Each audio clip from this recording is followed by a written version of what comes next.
Hi there, my name is Dr. Don Beasley with Boise Ear, Nose, and Throat, and today I'm going to answer the question, how Eustachian tube dysfunction is treated. We discussed in an earlier video what Eustachian tube dysfunction is.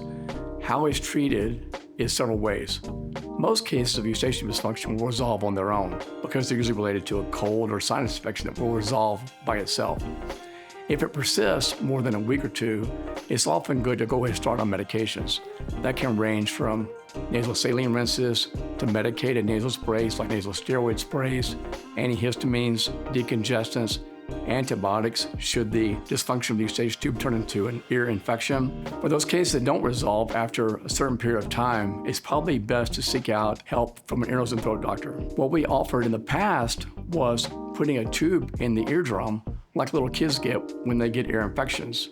These were done traditionally, however, they're not tolerated very well by adults because the little plastic tube itself causes some hearing loss, and adults don't tolerate that well. About 10 years ago, someone invented a device to actually treat the Eustachian tube itself. This device is a little balloon that goes up in the Eustachian tube. The balloon is inflated open for 2 minutes, deflated, taken out, so nothing stays in. It dilates open or stretches open the Eustachian tube. The procedure takes 2 minutes, preceded by about 10 minutes of numbing.